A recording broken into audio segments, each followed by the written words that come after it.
तो गाइज अगर आप एक सिंगर, रैपर या फिर म्यूजिक प्रोड्यूसर बनना चाहते हो और अपनी जर्नी को स्टार्ट करने से पहले ये कंफ्यूज हो कि मेरे को कौन सा सॉफ्टवेयर यूज करना पड़ेगा जिससे मैं म्यूजिक को क्रिएट कर पाऊँ, FL स्टूडियो या एबल्टन, तो आज की वीडियो आपके लिए बहुत इंपॉर्टेंट होने वाली है, जिससे आप कई साल तक अपने बचा सकते हो, जो कि मैंने वेस्ट कर दिए थे क्योंकि मेरे को पता ही नहीं था कि कौन सा राइट सॉफ्टवेयर है। तो अब सबसे पहले बात करते हैं वर्क फ्लो, मतलब अगर आप इन दोनों सॉफ्टवेयर को यूज करते हो तो स्पीड किस में ज्यादा तेज है, FL स्टूडियो के अंदर या फिर एबल्टन के अंदर। तो सबसे पहले इन दोनों सॉफ्टवेयर को कंपेयर करते हैं वर्क फ्लो के हिसाब से।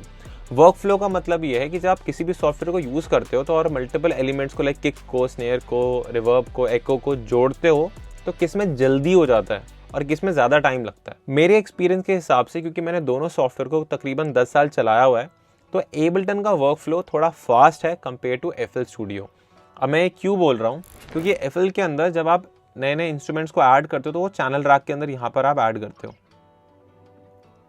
आपने एक इंस्ट्रूमेंट को ऐड कर दिया, फिर आप यहाँ से जाओगे एक और इंस्ट्रूमेंट को भी आपने ऐड कर दिया।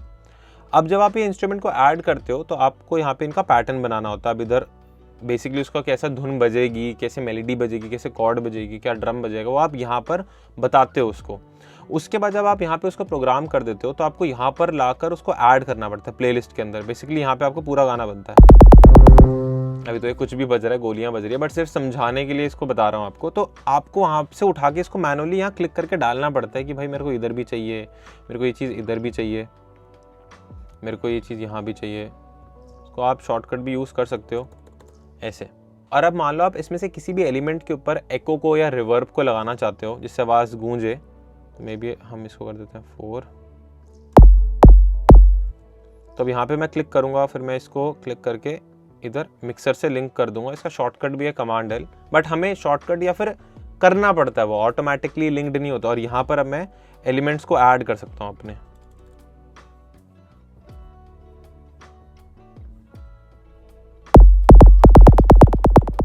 अब यहीं पे अगर मैं ये सेम चीज़ एबल्टन के अंदर करूँगा तो इसके अंदर एक ये सेशन भी होता है। ये सिर्फ और सिर्फ लाइव जब हम काम करते हैं, मिक्सिंग के टाइम ये ज़्यादा काम आता है और ये प्रोडक्शन के टाइम पे काम आता है। तो जैसे उसके अंदर ये चैनल रैक अलग से बना हुआ था ना, ये इसके अंदर ऐसा कॉन्सेप्ट ही नहीं है। यहाँ पे आप चूज़ कर सकते हो कि आपको मान लो किक की साउंड चाहिए तो किक सर्च करा, ड्रम्स में चले गए, किक सर्च कर दिया, मान लो ये किक ली, यहाँ पे ऐड कर दिया, यहाँ पे मिडी ट्रैक बनाया और यहाँ पे हमने अपने किक को प्रोग्राम कर दिया। तो अब अगर हमें इसको, जैसे उसके अंदर हमें मिक्सर से लिंक करना पड़ता था, राइट, यहाँ पर इससे लिंक करना पड़ता था इस चैनल ट्रैक को। इसके अंदर ऐसा कुछ सिस्टम नहीं है। यहाँ पे ऑलरेडी खुद में ये जो ट्रैक दिख रहा है ना, ये यही ट्रैक है, ये वाला। इसको कलर भी चेंज कर देता हूँ, ब्लू कर देता हूँ। ये यही ट्रैक है। और अगर मेरे को इस पर एको या रिवर्ब को लगाना है तो जैसे मैंने बस यहाँ पे सर्च करा और ऐड कर दिया, इसके आगे ऐड हो गया। जैसे उसके अंदर पहले जोड़ना पड़ता था, प्लेलिस्ट के अंदर लगाना पड़ता था, तो इसके अंदर वो सारी चीज़ें नहीं करनी पड़ती क्योंकि ये बहुत ज़्यादा फास्ट काम करता है कंपेयर टू FL स्टूडियो। तो जो नेक्स्ट पॉइंटर है ना, जिसमें हम इन दोनों सॉफ्टवेयर को कंपेयर करने वाले हैं, वो है स्टॉक प्लगइन्स। स्टॉक प्लगइन का मतलब ये है कि जब आप किसी भी सॉफ्टवेयर को परचेज करते हो तो इसके अंदर बहुत सारे प्लगइन्स आते हैं जो साउंड को जनरेट कर सकते हैं। जैसे यहाँ पर दिखाता हूँ मैं आपको, जैसे इसके अंदर हार्मलेस हो गया, सिट्रस हो गया, ये एक FM सिंथेसाइजर है। थोड़ी कॉम्प्लिकेटेड चीज़ें बोल रहा हूँ, बट अभी के लिए ये समझो, आप जब एक गाड़ी खरीद के ला रहे हो, मान लो 5 लाख रुपए की, ठीक है, और उस गाड़ी के अंदर आपको क्या मिल रहा है, सिर्फ पावर विंडो मिल रही है बस, और कुछ नहीं मिल रहा। और यहीं पे आप दूसरी कंपनी की गाड़ी खरीद के लाते हो जिसके लिए भी आपने 5 लाख रुपए दिए हैं, बट इस गाड़ी के अंदर इंफोटेनमेंट सिस्टम भी है, AC भी लगा हुआ है, पावर विंडो भी है, USB चार्जिंग स्लॉट भी है, मोबाइल की वायरलेस चार्जिंग भी है, तो बहुत सारे एक्स्ट्रा फीचर्स साथ में मिल रहे हैं उस गाड़ी के, राइट। तो आप बोलोगे यार यही गाड़ी बड़ी है, इसके तो बेसिक फीचर्स में इतनी सारी चीज़ें आ रही हैं, बाहर से कुछ लगवाना नहीं पड़ेगा, ज़्यादा खर्चा नहीं होगा। वैसे ही FL स्टूडियो के अंदर ना बाय डिफ़ॉल्ट स्टॉक जो चीज़ें आती हैं वो काफ़ी सारी चीज़ें आती हैं। यहीं पर एबल्टन के जो स्टॉक प्लगइन्स हैं वो इतने ज़्यादा बेहतरीन मुझे पर्सनली नहीं लगते हैं। जैसे FL के अंदर बहुत सारे अच्छे अच्छे इंस्ट्रूमेंट्स आते हैं, एबल्टन के अंदर वही थोड़े बहुत बोरिंग इंस्ट्रूमेंट्स हैं। और अगर आपको कोई अच्छी साउंड को क्रिएट करना है, प्रोड्यूस करना है, तो मोस्टली थर्ड पार्टी प्लगइन्स पे डिपेंड होना ही पड़ता है अगर आप रियल इंस्ट्रूमेंट्स को प्ले या प्रोग्राम करना चाहते हो। तो जैसे मैं पर्सनली एबल्टन को ज़्यादा यूज़ करता हूँ, तो थर्ड पार्टी प्लगइन्स पे पैसे पे करके खरीदने पड़ते हैं तो बहुत बढ़िया चलता है। बट अगर आपके अभी इन्वेस्टमेंट में है कि मेरे को ज़्यादा थर्ड पार्टी प्लगइन्स नहीं खरीदने हैं, फ्री वाले भी नहीं डालने, जो स्टॉक आ रहे हैं वही चलाने हैं, तो भाई उसमें FL बहुत बेटर है कंपेयर टू एबल्टन। अब तीसरी चीज़ आती है ऑप्टिमाइज्ड कौन है। मतलब भाई चलो मान लो आज तो आप शुरू कर रहे हो, कल को आपकी गाड़ी चल गई, आपको डेली प्रोजेक्ट्स आ रहे हैं, काम आ रहे हैं, तो भाई आपको चाहिए यार मैंने गाना बनाया किसी डायरेक्टर के लिए, किसी प्रोड्यूसर सिंगर के लिए, और साला वो क्रैश हो गया, डिलीट हो गया, तो लाखों के प्रोजेक्ट्स होते हैं, सब मिट्टी हो जाएगा, राइट। तो एबल्टन उस मामले में बहुत ज़्यादा अच्छा है। आप अगर एबल्टन को यूज़ करते हो और कोई प्रोजेक्ट क्रैश भी हो जाता है, तो पहली चीज़ तो उसका वो बैकअप बनाकर रखता है। सेकेंड चीज़ मैं बहुत ज़्यादा एक इंटरेस्टिंग दिखाता हूँ। तो जैसे मैंने अभी एबल्टन का एक प्रोजेक्ट खोल लिया है, तो इसके अंदर आप देखोगे कि ये हमारा मेन प्रोजेक्ट की फाइल है, बट जब मैं गाने को क्रिएट कर रहा था तो मैं 3-4 दिन इस पे लगातार काम कर रहा था, तो हर दिन का भी एक बैकअप एक्स्ट्रा बना के चलता है एबल्टन इस बैकअप फोल्डर के अंदर। जैसे अगर मैं आपको यहाँ पे दिखाऊंगा तो 9 फेब का एक बैकअप है, 29 दिसंबर का एक बैकअप है। ऐसे अगर मान लो मैं इस प्रोजेक्ट पे एक हफ्ते काम कर रहा हूँ, तो हर दिन का, हर कुछ घंटों का एक बैकअप एक्स्ट्रा फाइल बना के वो यहाँ पे रख देता है। 1% आपकी मेन फाइल डिलीट होगी या करप्ट होगी, तो आप बैकअप फोल्डर से हर एक दिन के मल्टीपल वर्जन को कम से कम स्टार्ट कर सकते हो और आपका प्रोजेक्ट रिकवर भी हो जाएगा। यहीं पे FL Studio भी बैकअप बनाता है, बट पर्सनली जितना मेरा एक्सपीरियंस रहा है, स्पेशली मैकबुक के अंदर और विंडोज़ के अंदर, जब भी वो बैकअप को क्रिएट करता है तो वो इतने अच्छे से क्रिएट नहीं करता और FL बहुत ज़्यादा क्रैश कर जाता है। विंडोज़ में उन्होंने शायद अब इम्प्रूव कर लिया होगा, बट मैकबुक के अंदर अभी वो जेन्युइनली बहुत क्रैश करता है। और अगर FL की टीम में से कोई ये वीडियो देख रहा है तो please I want you guys कि आप लोग उसको थोड़ा सा बग फिक्स कर लो। आप बहुत अच्छा सॉफ्टवेयर बना रहे हो, बस थोड़े से जो बग्स है ना, वो जो क्रैश व्रैश करता है मैक के अंदर, क्योंकि मैक के लिए रिसेंटली आया तो वो बड़ा ख़राब लगता है। और बहुत बार मेरे साथ ऐसा हुआ, मैं एक प्रोजेक्ट पे काम कर रहा था, FL ही यूज़ कर रहा था मैं ऐसी फ़न के लिए, और मेरा प्रोजेक्ट डिलीट हो गया और क्लाइंट को वो प्रोजेक्ट पसंद भी आ रहा था, मेरे को दोबारा क्रिएट करना पड़ा एबल्टन के अंदर। तो गाइज अगर आप स्टेप बाय स्टेप ये सीखना चाहते हो कि खुद के गाने को कैसे क्रिएट करा जाता है, कैसे वोकल को रिकॉर्ड करा जाता है, वोकल प्रोसेसिंग कैसी होती है, मिक्सिंग मास्टरिंग कैसे होती है, और ऐसी इन डेप्थ जॉनरास की चीज़ें जो कि आपको शायद पता भी नहीं है, उस लर्निंग के लिए आप हमारा 50 डेज म्यूजिक प्रोडक्शन कोर्स को ज्वाइन कर सकते हो, जिसके अंदर हमने सारी चीज़ें इन डेप्थ तरीके से कवर करी हुई है। और अगर आप उस पूरे कोर्स को देख लेते हो और आप हमारे साथ बैठ के पढ़ना चाहते हो, तो आप हमारा 1-on-1 म्यूजिक प्रोडक्शन के कोर्स को भी ज्वाइन कर सकते हो, और उसके लिए यहाँ पर मेल आ रहा होगा, ये मेल भी भर सकते हो। अब तीसरा पॉइंट है वोकल प्रोसेसिंग। अब मुझे पता है आप में से बहुत सारे लोग ये जो देख रहे हैं वीडियो, ये या तो सिंगर हैं या फिर रैपर है या फिर म्यूजिक प्रोड्यूसर या मिक्सिंग मास्टरिंग इंजीनियर हैं जो कि सिंगर्स के लिए काम करते हैं। तो यहाँ पे अगर आप एबल्टन को परचेज करते हो तो भाई एबल्टन को शुक्रिया है और थैंक यू, आपने अभी रिसेंटली ऑटो ट्यून डाल दिया। एबल्टन में पहले ऑटो ट्यून भी नहीं था, प्लस FL Studio के अंदर ना ऑटो ट्यून तो है ही है, साथ ही साथ इसके अंदर न्यू टोन करके प्लगइन भी आता है। अब मैं एबल्टन यूज़ करता हूँ तो मैं दिखाता हूँ मैं एबल्टन के अंदर क्या यूज़ करता हूँ।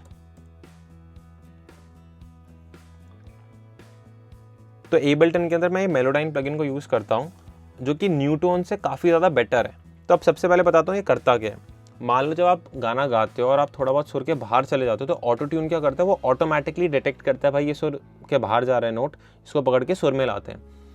यहीं पे मेलोडाइन और न्यूटन क्या अलाउ करता है, आप मैनुअली हर एक सुर को पकड़ के एडजस्ट कर सकते हो। तो कई बार ऐसा होता है ना कि हम ऑटो ट्यून को बढ़ा देते हैं और वो बड़ा रोबोटिक सा वोकल लग रहा होता है, तो आप मैनुअली अगर उसको पिच करेक्ट करते हो, ऑटो ट्यून से नहीं मैनुअली, तो आप काफ़ी अच्छा आउटपुट निकाल सकते हो इन सॉफ्टवेयर को यूज़ करके। अब एबल्टन में न्यूटन जैसा कुछ आता ही नहीं है, उसमें थर्ड पार्टी प्लगइन डालना पड़ता है मेलोडाइन। अब क्योंकि मैं एक प्रोफेशनल और मैं काफ़ी सारे ऐसे आर्टिस्ट के साथ काम करता हूँ जिनके प्रोजेक्ट बहुत बड़े होते हैं, इसलिए मैं मेलोडाइन यूज़ करता हूँ ताकि मैं टॉप नॉच क्वालिटी निकाल सकूँ। और क्योंकि टचवुड उससे हमारा पैसा बनता है तो हम इसमें इन्वेस्ट कर देते हैं।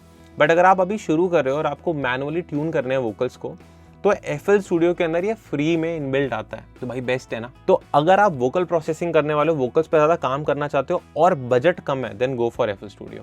एबल्टन के अंदर ऑटो ट्यून बड़ी रिसेंटली डाला उन्होंने, वो बढ़िया चीज़ करी, बट उसके अंदर ऐसा न्यूटोन या फिर मेलोडाइन का कुछ ऑल्टरनेटिव है नहीं। बाकी आप फ्री थर्ड पार्टी प्लगइन्स को भी यूज़ कर सकते हो, मतलब इसका मेलोडाइन को कोई फ्री ऑल्टरनेटिव मिल जाए और वो डाल के भी यूज़ कर सकते हो। पर भाई FL Studio को सल्यूट है कि उन्होंने इतना तगड़ा प्लगइन FL के अंदर पहले से ही डाल के रखा हुआ है। अब जो 6 पॉइंटर है वो है प्राइस। तो प्राइस में एबल्टन की जो प्राइसिंग है वो यहाँ पे आ रही होगी और FL की जो प्राइसिंग है वो यहाँ पे आ रही होगी, और आपको दिख रहा होगा कि एबल्टन थोड़ा महंगा है compare to FL Studio। But मैं पर्सनली एबल्टन ज़्यादा यूज़ करता हूँ, उसके रीज़न बता देता हूँ। पहली चीज़, एबल्टन के अंदर वीडियो का सपोर्ट बहुत टाइम से है और मैं काफ़ी सारे एड और जिंगल्स पे भी काम करता हूँ, तो वो इस पर काफ़ी अच्छे से चल जाता है बिना किसी इशू के। सेकेंड चीज़, इसका वर्क फ्लो एबल्टन का बहुत अच्छा है, इसलिए मैं इसको यूज़ करता हूँ और मैंने इसको इतना पे भी करा हुआ है और हमने सबसे मैक्स वाला फुल आउट वर्जन लिया हुआ है उसका। तीसरी चीज़, ये क्रैश नहीं करता। और एफएल के अंदर मैंने बहुत बार एक्सपीरियंस करा है कि मेरा प्रोजेक्ट क्रैश हो गया और मेरे को क्लाइंट को जवाब देना पड़ रहा है कि भाई रुक जाओ 2-3 दिन और मैं उसको रिक्रिएट करता हूँ क्योंकि प्रोजेक्ट डिलीट हो गया। इसी रीज़न से मैं थोड़ा एफएल से डरता हूँ। बाकी ये दोनों डॉ बहुत अच्छे हैं और एफएल का प्राइसिंग बहुत कम है कंपेयर टू एबलटन। तो अगर आप शुरू कर रहे हो और पैसों की थोड़ी सी दिक्कत है, कम है, तो go for FL studio. But अगर आपके पास पैसों की ऐसे कोई दिक्कत नहीं है और सब गुड है तो भाई गो फॉर एबलटन। उसका वर्क फ्लो बहुत फास्ट है और थोड़े बहुत आप थर्ड पार्टी प्लगइन्स खरीद के इसमें डाल लोगे ना तो ये बहुत अच्छा परफॉर्म करेगा। साथ ही साथ इसकी स्पीड बहुत बढ़िया मिलेगी। 6 पॉइंटर है अपग्रेड। मान लो आज आपने सॉफ्टवेयर खरीद लिया तो आप ये भी तो सोचते हो यार ये सॉफ्टवेयर को मैं कई साल चलाऊंगा, तो एफएल स्टूडियो के अंदर लाइफ टाइम अपग्रेड्स आते हैं। मतलब एक बार आपने पैसे दे दिए तो आपको फिर कभी एक्स्ट्रा पैसे नहीं देने। बट एबलटन के अंदर जब आप मान लो एबलटन 12 को परचेज करते हो तो 12, 12.1, 12.2 जब तक आप 12 के अराउंड घूम रहे हो तब तक तो फ्री अपग्रेड्स हैं। बट आप 12 से 13 या 14 में जैसे अपग्रेड करोगे तो आपको एक्स्ट्रा पैसे देने पड़ते हैं। और अभी हमने भी रिसेंटली जब एबलटन 11 से 12 में स्विच करा था तो ऑलमोस्ट 12 से 15 हज़ार के बीच में हमने पैसे पे करे थे उस अपग्रेड के लिए। बट एफएल के अपग्रेड के लिए हमने कोई पैसे पे नहीं करे क्योंकि उसके अंदर लाइफ टाइम अपग्रेड आता है। तो ये इसके पास एक पॉजिटिव पॉइंट है। तो अब लास्ट पॉइंट है जो कि है क्वालिटी।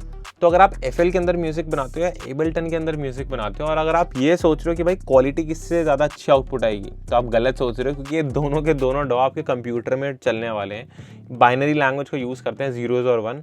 क्वालिटी आपके दिमाग में जो म्यूजिक प्रोड्यूसर म्यूजिक बना रहा है ना उस पर डिपेंड करती है, इन दोनों सॉफ्टवेयर पे डिपेंड नहीं करती, क्योंकि दोनों सॉफ्टवेयर प्रोफेशनल सॉफ्टवेयर हैं और एकदम हाई टॉप नॉच क्वालिटी का आउटपुट देते हैं। और अगर आप इन डेप्थ तरीके से ये सीखना चाहते हो कि इस म्यूजिक को क्रिएट कैसे करा जाता है तो आप हमारे मल्टीपल कोर्सेज को चेकआउट भी कर सकते हो। यहाँ पर हमारी वेबसाइट आ रही होगी www.basler.in और आपने बजट के हिसाब से आप अपने कोर्स को ज्वाइन कर सकते हो।